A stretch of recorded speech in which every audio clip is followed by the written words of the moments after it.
siapa boyang konyakin dari konyakin. Kesaokan Minahasa Waya Channel. Disclaimer yang ada di dalam konten video ini adalah rangkuman dari berbagai sumber yang menjadi versi Minahasa Waya Channel.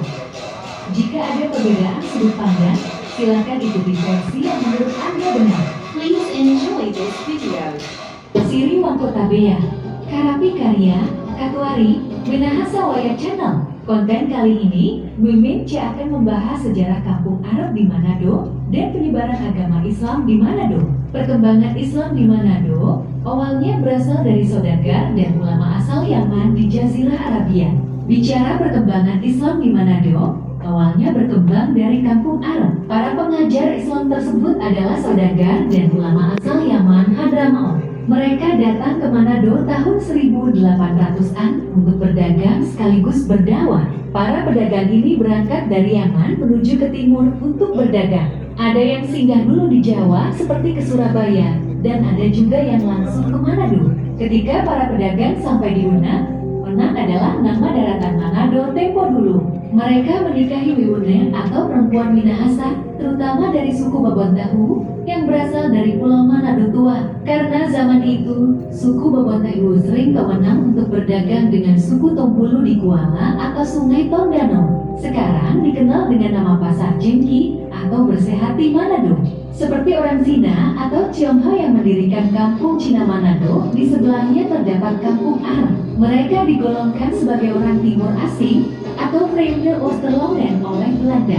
Kampung Arab memiliki kepala kampung sendiri yang disebut Witmeester, dan kepala kaum yang oleh Belanda diberi gelar tituler Luitenant alias Letnan. Kampung Arab mendapatkan hak istimewa karena walaupun letaknya di wilayah distrik Manado, namun mereka tidak tunduk kepada hukum besar Manado, tapi diperintah langsung oleh residen Manado lewat tangan kontrolir Manado. Kelak, ketika Manado berstatus kota Gemeente, tahun 1919 kepala orang Arab Manado dan Witmeester kampung Arab diperintah oleh Burgemeester atau wali kota. Tidak diketahui pasti kapan kampung Arab berdiri, tapi diperkirakan pada pertengahan tahun 1850-an.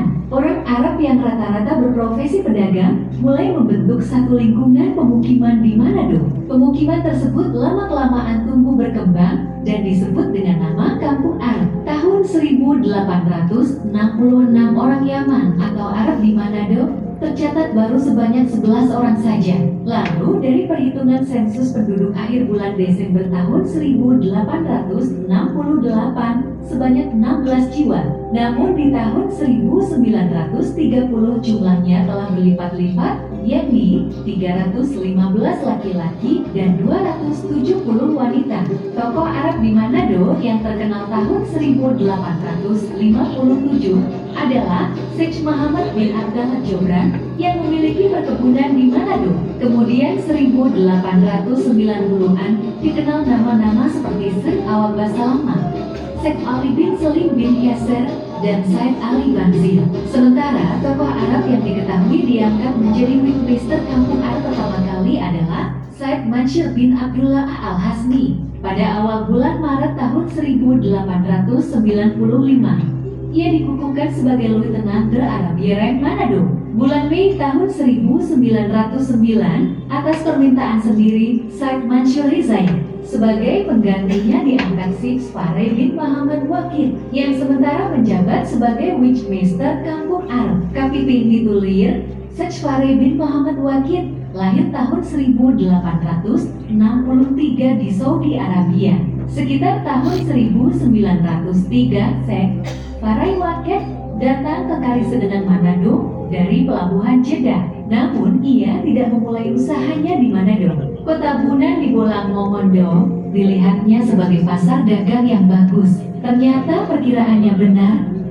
Toko kecil yang dibukanya di kota Bunan Bolang Mongondo dalam waktu singkat berkembang pesat, sehingga beberapa tahun kemudian kota Bunan Bolang Mongondo dirasanya terlalu kecil. Akhirnya Sheikh Fareh Wakil memindahkan tokonya kelak bernama Mastur ke Manado, dan di Manado pun usahanya maju pesat di kalangan orang Minahasa dan orang kampung Arab. Ia sangat menonjol dan sangat dermawan. sehingga menjadi tokoh figur yang populer saat itu. Di kalangan Belanda pun, ia menjalin relasi yang sangat baik, sehingga disukai oleh para pejabat Belanda di Manado. Tidak butuh waktu lama, Sej Paraiwakit telah dianggap dan diakui oleh sesama orang Arab sebagai kepala mereka. Apalagi ketika diangkat menjadi Witchmaster Kampung Arab. Maka ketika Said Mansur resign, dengan aklamasi ia dipilih dan dilantik sebagai Letnan Arab Manado yang baru.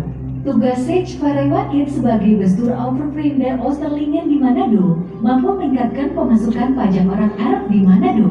Sehingga setelah 16 tahun bertugas sebagai letnan, beliau mendapatkan penghargaan dengan keputusan Gubernur Jenderal Hindia Belanda nomor 14 tanggal 22 Agustus tahun 1925.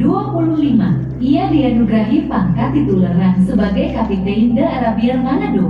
Tidak itu saja, untuk jasa besar bagi Belanda, Sej Paraiwakit pun dianugerahi dengan 2 penghargaan untuk pengabdian yang berasal dari Gubernur Jenderal Belanda, sehingga orang kampung Arab memanggilnya Kapitein Bintang. Penghargaan pertama adalah Grote Zilverenster dan kedua adalah Klein Goldenster voor Trouw en Verdienste dengan Beslit nomor 1 tanggal 21 Agustus tahun 1931. Tanggal 9 Mei tahun 1933, Sej Paraiwakit yang telah mengabdikan diri selama 24 tahun, yakni 16 tahun sebagai letnan dan 8 tahun sebagai kapitein, telah meninggal dunia dalam usia 70 tahun karena penyakit lever yang dideritanya. Kampung Arab di hari pemakamannya berduka dan rumah-rumah warganya memasang bendera setengah tiang. Hampir semua pejabat Belanda, baik residen, wali kota, dan para ambtenar hadir memberikan penghormatan, termasuk para kepala Minahasa dan Tionghoa. Putra Sej Paraiwakit, yakni Sej Owat bin Paraiwakit, telah dipercaya sebagai pelaksana Kapten Arab Manado sejak beberapa bulan sebelumnya ketika ayahnya sakit parah. Otomatis ia melaksanakan fungsi kepala orang Arab Manado sampai turun Beslit penunjukannya secara resmi sebagai Letnan Arab Manado terhitung mulai tanggal 4 Juni tahun 1934. Kedudukannya dipegang hingga Jepang datang tahun 1942. Tahun 1945, setelah Jepang kalah Perang Dunia Kedua, Belanda datang kembali dan mengaktifkan jabatan tituler untuk para kepala Timur Jong tersebut dan mengangkat Sej Abdul bin Paraiwakit sebagai kepala kaum Arab dan Salmin Al-Khatiri sebagai letnan Arab. Lieutenant de Arabier Manado. Pertama, Said Mansur bin Abdullah Al-Hasni awal Maret tahun 1895 sampai Mei tahun 1909. Kedua, Sej Parei bin Muhammad Wakit di tahun 1909 sampai Agustus tahun 1925. Ketiga, Sej Owat bin Paraiwakit 4 Juni tahun 1934 sampai tahun 1942. Keempat, Sej Abdul bin Paraiwakit tahun 1945. Kelima, Salmin Al-Khatiri, Kapitein de Arabieren Manado. Pertama, Sej Parei bin Muhammad Wakit 22 Agustus tahun 1925 sampai 9 Mei tahun 1933. Kedua, Sej Owat bin Paraiwakit di tahun 1933 sampai 4 Juni tahun 1934. Karena penduduknya sudah banyak, maka dibuatlah tempat ibadah masjid yang berlokasi di Jalan Cikdi Tiro. Masjid itu diberi nama masyhur, yang tanah bangunannya adalah hasil wakaf dari Said Habib bin Abdullah Al-Hasni. Awalnya dibangun tahun 1880, masih sederhana, tidak bertingkat, bahkan bahan material keseluruhan terbuat dari kayu. Tahun 1936 masjid direnovasi menjadi tembok beton. Namun sekitar tahun 1957 perkembangan jamaah semakin banyak karena pertumbuhan penduduk di kampung Arab meningkat. Masjid direnovasi untuk menyesuaikan kebutuhan daya tampung jamaah. Pembangunan tahap ketiga di tahun 1957 sampai tahun 1960 semula hanya 1 lantai menjadi 2 lantai. Singkat cerita, kota Manado terjadi guncangan gempa tahun 1988 menggetarkan masjid dan membuatnya jadi rusak. Akibatnya masjid dibangun lagi dan tidak tanggung-tanggung. Bangunannya dibuat 3 lantai supaya memuat banyak jemaah. Kampung Arab Manado sekarang sudah menjadi Kelurahan Istiqlal yang berada di Kecamatan Menang, Manado. Dari Kampung Arab inilah agama Islam disebarkan di Manado, bahkan sampai ke Gorontalo. Ayo di like, komen,